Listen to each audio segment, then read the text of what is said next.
Am I in frame? I hope so. I don't have a viewfinder that spins, so I can't tell. I want to talk to you today about preferences, influences, the algorithms on the internet.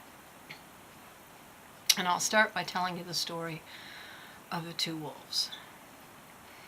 A child went up to his grandfather. I believe this is attributed as a First Nations story. The child goes up to his grandfather and he starts asking his grandfather about what kind of person he can expect to be when he grows up and why some people seem to be such horrible people.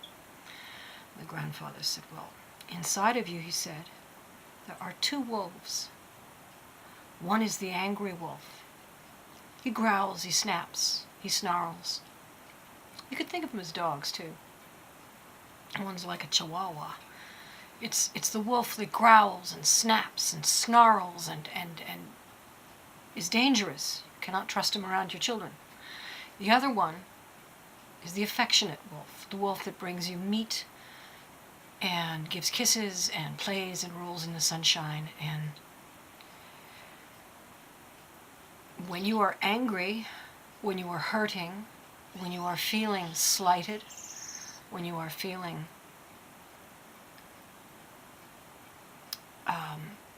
in conflict with others, you are feeding the angry wolf.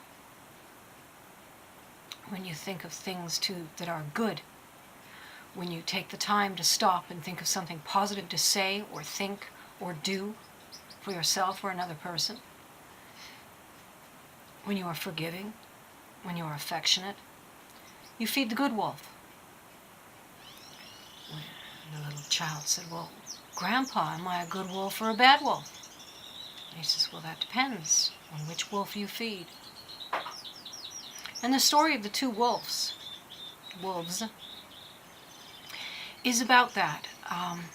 When you feed your brain unhappiness, your brain develops neural pathways like ruts in a wagon road or ruts in the winter snow, which direct towards the most familiar destination, unhappiness.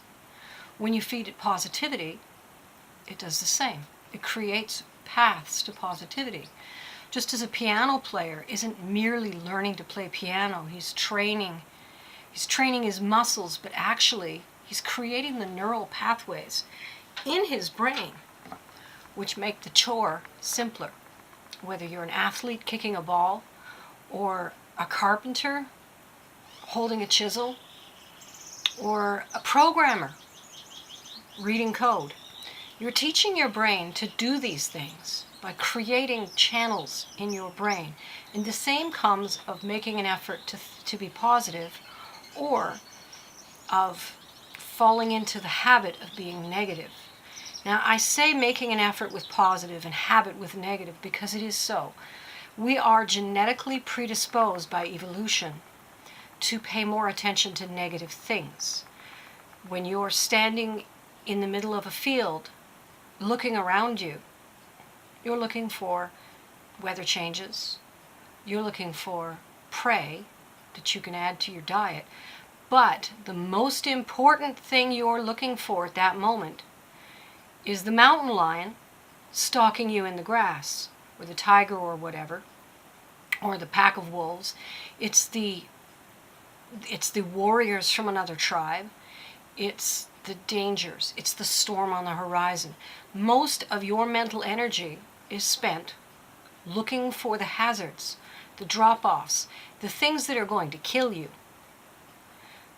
And so over the eons of time in which our brains went from animal to human, we developed the habit of highlighting the negative things. And that works for survival, but that doesn't work for mental wellness. It doesn't take long before the storm on the horizon is all you can see, and you completely miss the fact that an entire group of rare somethings just crossed your path because you're worried about the storm and staying ahead of it. And so you missed the beautiful flamingos or the the flock of butterflies or whatever, or even the bush covered in tasty berries. You missed it because you were looking over your shoulder at the storm. And that's what modern people are doing. And modern corporations fully understand this. And for them, you see, your attention translates to money in their pockets. Direct connection. And so it's up to them to get as much of your attention by whatever means possible. And they know that feeding you negative things, this person's gone crazy, that person's an idiot, the doomsday clock is at 11:58 p.m., we're all going to die in 2 minutes, all of this negative stuff that's being piled on and making you feel so heavy. It's doing that because they understand that people will give attention to negativity. Now, the practice of positivity is the conscious choice to play Pollyanna, the conscious choice to choose to be ridiculously optimistic, unrealistically optimistic, positive to the point where the negative Nancys around you start complaining that you're not realistic and that you're crazy and that you don't know reality when you see it. At that point of positivity, you generally wind up getting new friends because it's really, really annoying to be around people who demand negativity. But now we get to algorithms. All right, search algorithms, watch algorithms, whether it's Facebook, YouTube, or even Google search. The things you pay the most attention to become highlighted in the software memory banks, the place where, the cookies, the place where the data is stored. It's averaged out, and the things you pay the most attention to are fed back to you.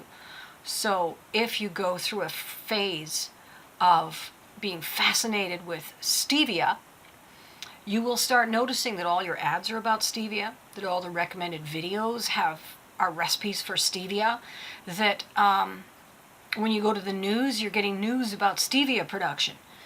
If your fascination is, and this is what's happening with me, my fascination with the nomadic life, with RV conversion, with solar power, with off-grid living, with travel. The algorithm's been trying desperately hard to feed me the right stuff, but because the primary focus is spend as little as possible, earn as little as possible, and dump myself out of the economy entirely, the algorithm's unable to do it. There is no one selling that concept. Nobody who's in sales and profiteering wants to support the idea of jumping out of the money god's temple. And so it's struggling. It's offering me extremely expensive RVs that I wouldn't look twice at, not even just to get ideas. I would look at it and go, there's a waste of my time. I can't afford it. I can't afford the ingredients, and it's just going to irritate me that people are wasting that much money on something that's going to fall apart in 2 years. That would be my attitude on a fancy RV. So it tries to offer me fancy RVs. I get them in videos. I get them in ads. I get them in Google searches.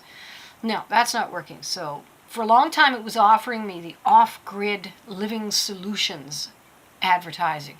And so I was getting innumerable ads from stores that sell off-grid tools and companies that make expensive off-grid stuff and off-road vehicles, and it was all about getting me to figure out how to get enough money to give it to them. They just want to reach into my pocket and take what I've got, and then when my pocket's empty, slap me upside the head and tell me to work harder to make more money so they could take more money out of my pocket. And the corporation does not know how to deal with someone who just wants to have an empty pocket. That doesn't make sense. I want to learn how to live with empty pockets and be happy, and that's just not part of the corporate world. And the corporate world is in charge of the internet these days, in case you hadn't noticed. And then now, what they're trying to do is they're sending me travel advertising and videos.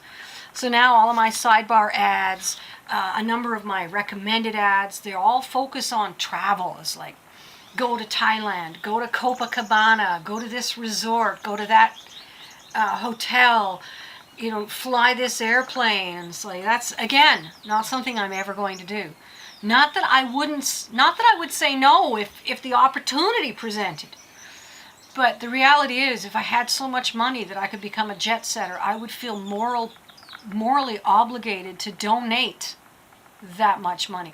Maybe one trip a year, but none of this flying all over the place stuff. I could see me doing a cheap backpacking tour of the world on the like teenagers do. But you'll never see me spending $100,000 on anything. Because if I have $100,000, I'm going to use $20,000 for myself and give the rest away. That's, not actually what's going to happen, because I have so many bills that I can't catch. And I would be so thrilled if I won $100,000 to be able to close out all those bills and no longer have them sitting there on my mind.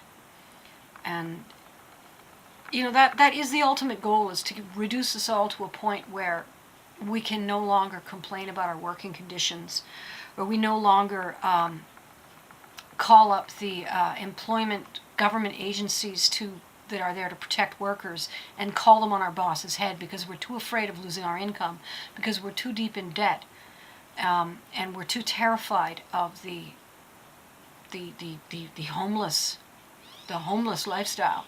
So afraid of being hungry and cold and dirty and wet with endless hours of nighttime in front of us that we will not even enforce the rules in place to protect us, that we will tolerate whatever our boss, our corporation wants to throw at us, which ultimately is slavery. They're continuously attempting to enslave us.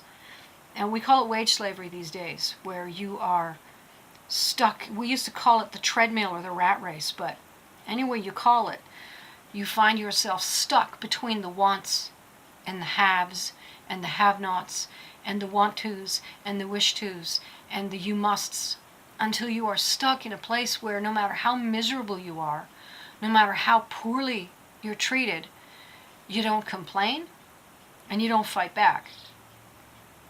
And you let them do as they please, and that includes doing as they please with your environment and your children and the rules in your country, and all of the things that are sacred or precious to you become nothing, become abused and used and destroyed by people who ultimately are a fairly small group of human beings on the planet playing the most ridiculous game of Monopoly that could possibly exist.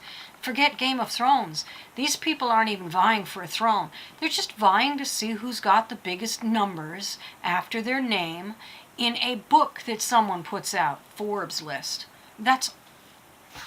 They're destroying our planet for the purpose of seeing a bigger number next to their name than the next guy. And it is completely within their aims, therefore, to try and turn your interests into their profits. So when you're getting online and you're seeing that all the news is about one subject only, and you're wondering why the whole world is talking about that subject, let me assure you, the internet isn't all porn. The internet isn't all politics. The internet isn't all kittens and puppies. The internet is everything. And I mean everything that any human being ever published. And you're only getting the slice of it to which you're paying attention. You're getting the wolf you feed. If you don't like what you're seeing, change what you're looking at.